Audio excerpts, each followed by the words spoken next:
ये तो सेकेंड हमारा टर्म बनेगा A2, तो इसमें 15 + 8 ऐड करेंगे तो आ जाएगा 23। फिर इसके बाद 23 में भी 8 ऐड करेंगे तो कहने मतलब A3 की वैल्यू जब निकलेगी तो ये 23 + 8 करेंगे तो ये आ जाएगा 31। तो कहने मतलब हमारा AP ये टर्म आ गया।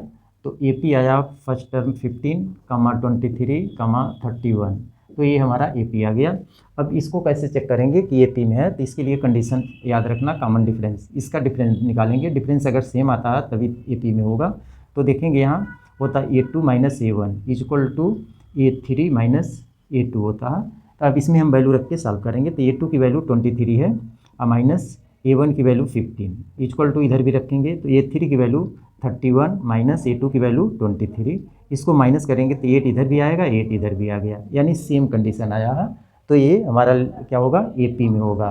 तो यहाँ लिखा जाएगा इट इज एन AP, ये सिचुएशन जो है AP में होगा। अब इसी टाइप में सेकेंड कंडीशन में लिखा गया, सेकेंड पार्ट में, the amount of air % in cylinder when a vacuum pump remove 1/4 of the air remaining in the cylinder at a time. तो इसके लिए देखिए क्या, तो सेकेंड के लिए है, यहाँ पर ले लेंगे फर्स्ट टर्म को हम x ले लेते हैं, मतलब A1 को x ले लिए। अब A2 जब निकालेंगे तो इसमें बोला गया है वो रिमेनिंग 1/4 कर रहा है, तो x में से हम क्या करेंगे 1/4 x को माइनस करेंगे। तो यहाँ से अब वैल्यू इसको सॉल्व कर लेते हैं। तो ये LCM लेके हल करेंगे तो 4x - x/4 आएगा। तो हल करेंगे तो 3x/4 आ गया। तो कहने मतलब A2 की वैल्यू हमारी इतना आ गया। अब इसी टाइप हम निकालेंगे A3 की वैल्यू, तो A3 = हो जाएगा, अब सेम, अब इसको इसी टाइप करेंगे। तो मतलब ये फर्स्ट लेंगे 3x - 4 और रिमेनिंग करेंगे 1/4 को इसी टर्म से, मतलब 3x/4 से। अब इसको सॉल्व करते हैं तो LCM लेके हल करेंगे तो 3x/4 ऐसे नोट कर लिए, इसका मल्टीप्लाई कर लेते हैं तो 3x/4 4 जा 16 हो जाएगा। तो यहाँ से LCM 16 आ जाएगा। तो ऊपर हमारा बचेगा 12x माइनस यहाँ पर 3x। अब इसको माइनस करेंगे तो 9x/16 आएगा। तो मतलब A3 की वैल्यू कितना आ गई, 9x/16। तो AP हमारा निकल गया। यहाँ से फर्स्ट टर्म AP का आया है, फर्स्ट टर्म तो हम x लिए हैं, तो फर्स्ट हमारा AP आ जाएगा x, सेकेंड टर्म AP बन रहा 3x/4, थर्ड टर्म 9x/4 16। तो अब ये AP ऐसे डॉट डॉट बनेगा। तो अब इसको हम चेक करेंगे कि ये टर्म जो है AP है या नहीं है। तो इसके लिए हम कॉमन डिफरेंस निकालेंगे। तो ऊपर का इरेज कर दे रहे हैं। तो कॉमन डिफरेंस निकालने के लिए हम कंडीशन बताए थे, होता है A2 - A1 = A3 - A2 होता। अब इसमें हम वैल्यू रखेंगे A1 A2 A3 ऐसे डॉट डॉट है। तो A2 की वैल्यू 3x/4 है, तो यहाँ लिखेंगे 3x/4 माइनस A1 की वैल्यू x है, तो x = इधर A3 की वैल्यू 9x/16 और माइनस A2 की वैल्यू 3x/4। अब इसको दोनों को सॉल्व करेंगे, सेम आता है तभी हमारा AP होगा। तो इसका LCM ले लेते हैं तो 3x - 4x/4 आ जाएगा। इसमें LCM हम 16 लेते हैं, तो यहाँ हो जाएगा 9x माइनस यहाँ 12x। अब इसको माइनस करेंगे तो माइनस का x/4 आएगा, और इधर आ गया हमारा इसमें से माइनस का 3x/16 आ जाएगा। तो ये देखिए इक्वल नहीं आ रहा, तो यहाँ डज नॉट इक्वल टू करेंगे। तो डज नॉट इक्वल टू मतलब होगा ये AP में नहीं है। तो यहाँ लिखेंगे इट इज नॉट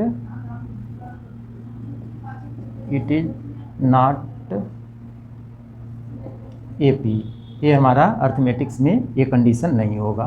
तो ऐसे हम AP बनाकर चेक करेंगे। इसके बाद थर्ड पार्ट में लिखा गया है, थर्ड में है the cost of digging a well after every metre of digging when cost ₹150 for the first metre and rise by ₹15 for each subsequent metre. तो कन मतलब इसमें हमको फर्स्ट टर्म दिया गया है, मतलब A1 की वैल्यू दी गई है 150। अब बोला गया है इसके फर्स्ट टर्म में इतना रुपीज़ में चल रहा, इसके आगे बढ़ेगा तो फिर 50 रुपीज़ इसमें क्या करता जाएगा, ऐड करता जाएगा। तो इसके लिए देखिए क्या होगा, थोड़ा सा इरेज कर दें।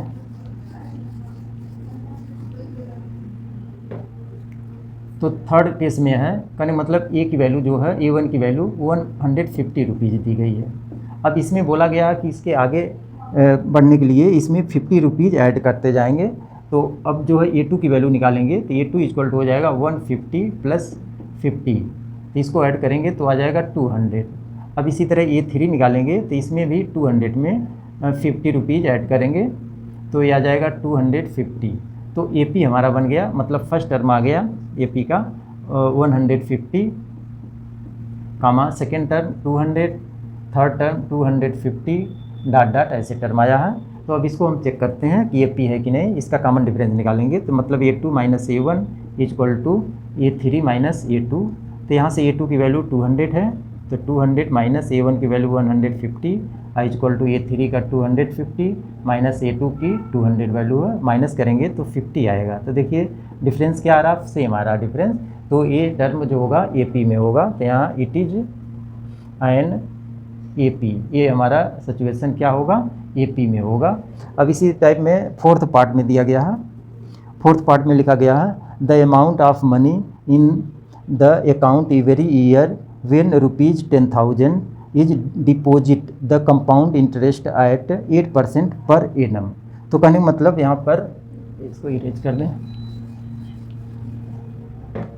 फोर्थ पार्ट में दिया गया है। फोर्थ में यहाँ बोला गया अमाउंट जो है, लिस्ट ऑफ अमाउंट के AP का A1 जो है 10,000 वैल्यू है, 10,000। अब सेकेंड में बोला गया कि इसमें 8% का जो है डिपॉजिट कंपाउंड इंटरेस्ट लग रहा है 8%।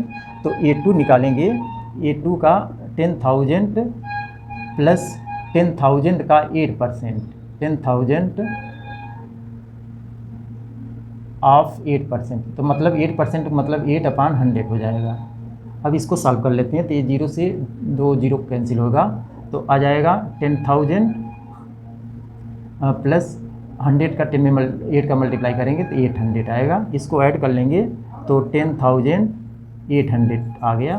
तो कहने का मतलब A2 की वैल्यू A आ गई। अब इसी टाइम में हम निकालेंगे A3 की वैल्यू, A3 निकालेंगे तब अब इस अमाउंट पर लेंगे, यानी 10,800 प्लस 10,800 का कितना 8% इसका भी, तो 8/100 हो जाएगा। अब इसको 0 से 2 0 कैंसिल हो जाएगा, तो इसको हल करेंगे तो आएगा 10,800 और प्लस इसमें 8 का मल्टीप्लाई करेंगे, 8 8 जा 64 और 8 1 जा 8, मतलब 864 आएगा। तो इसको ऐड कर लेते हैं, तो ऐड करेंगे तो यहाँ पर 4 आएगा और ये 6 होगा, 8 8 16 हो जाएगा और 1, मतलब A3 की वैल्यू आ गई कितना 11,664 और A2 की 10,008, A1 की 10,000। तो AP हमारा बन गया, AP फर्स्ट टर्म क्या होगा 10,000, सेकेंड टर्म होगा 10,008 एंड थर्ड टर्म होगा 11,664। ऐसे डॉट डॉट AP बनेगा। अब इसमें देखेंगे कॉमन डिफरेंस सेम आएगा कि नहीं। अगर इसको इसमें से माइनस करेंगे तो इसका डिफरेंस 8,000 आएगा, लेकिन इसको माइनस करेंगे तो इसका डिफरेंस अलग आएगा। तो ये हमारा AP में नहीं बन रहा, तो इसको लिखेंगे डज नॉट AP, तो इट इज नॉट AP। तो इस टाइप में ये क्वेश्चन ऐसे सॉल्व करेंगे। इसके आगे वीडियो देखने के लिए डिस्क्रिप्शन बॉक्स में देखेंगे तो नेक्स्ट क्वेश्चन आपको मिल जाएगा। ओके।